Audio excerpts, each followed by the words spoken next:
โตผิดถึงฝ่ายแดงนี่ชกมา100 กว่าครั้งแล้วนะครับ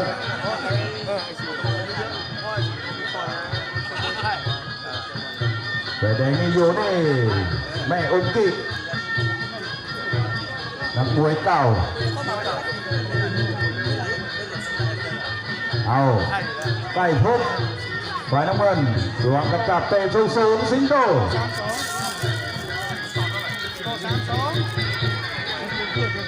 หุบขวาใกล้พบแข้งขวา1 ทีฮีบหน้าแข้ง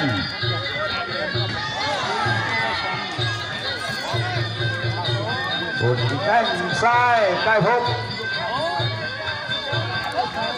ฮีบสิงโตยกแรกนะครับ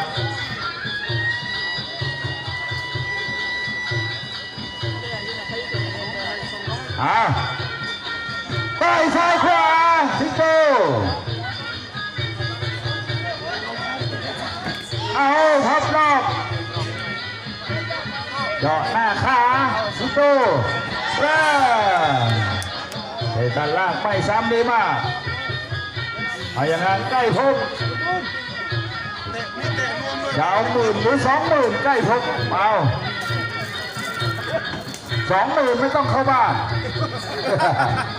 กระโดดสับศอกโอ้โหสิงโตถ้าผมมีเชือกกับพวกนอกหัววัดคนละทีนะว่าสิงโตบ้าแข่งขวาไม่ถึง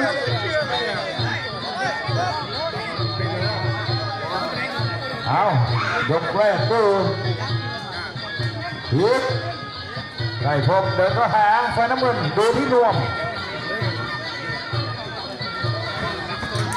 เอาขวางหน้ามาใกล้พบคือเอาทำอะไรกันไม่ถนัดกรรมการแยกมาเป็นยกที่1อยู่เดี๋ยวดูชั้นดูเชิงกันอยู่นะครับจะเอายังไงแข้งซ้ายสิงโตขึ้น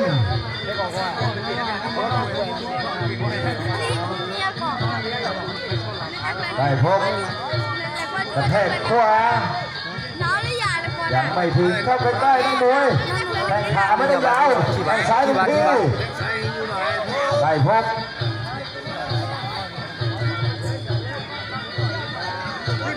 สิงโตยังไม่ออกอาวุธเท่าไหร่แข้งขวาพับนอก1 ทีหมดยกที่1เอาพักก่อนดูนะเอาไปดูยก2ต่อยไม่โดนใกล้พบก็ซ้ายไปขวาสิงโตล็อกทำอะไรกันไม่ได้กรรมการแยกมายก2แล้วนะมวยอัดฉีด2 ยกแล้วชกให้สนุกจากผู้ใหญ่ใจดีทุกท่านนะครับมาแข้งขวา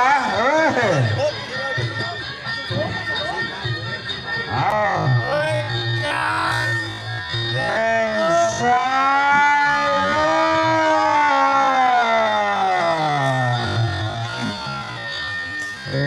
ลำตัวเตะตัดล่างลงไปใกล้พบสิงโตเดินเข้าหาบ้างต่อยขวา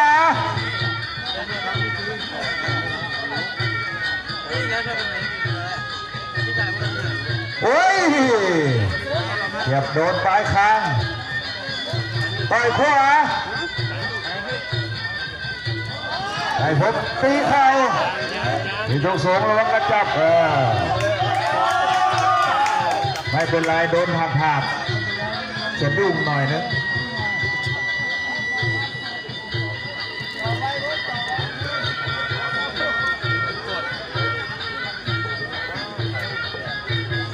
สูงไม่เล่นของต่ำไม่เอ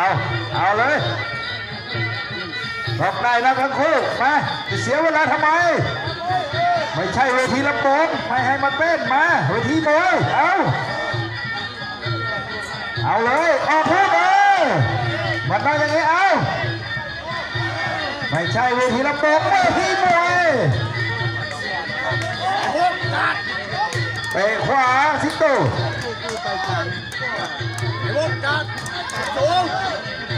เข้าใกล้ๆเข้าใกล้ๆ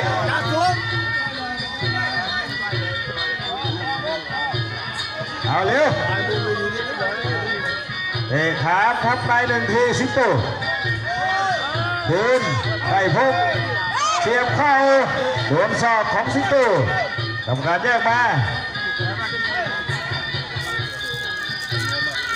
เอาเร็ว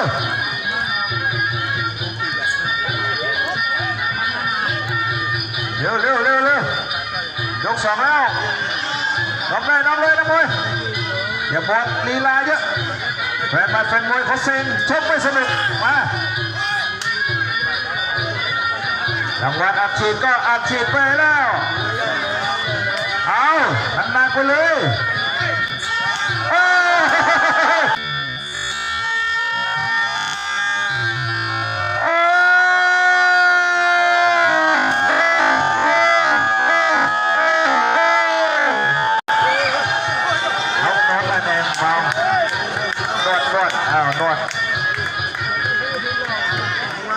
คุณหมอ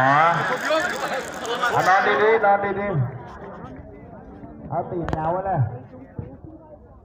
เอานอนยาวดีๆใจโดนบาดครับนอนยาวๆไว้ไม่เป็นไรฟื้นแล้วนวดขมับอะนวดต้นคอมันเมาครับเมาหมัดดีแล้วหัวไม่อันนี้มันพลาดเชือกก่อนนวดดีๆก่อนน้ำหดหัวนวดดีๆก่อนขยับขอเสียงตบมือทั้งคู่นะครับเดจื้อโดนมุก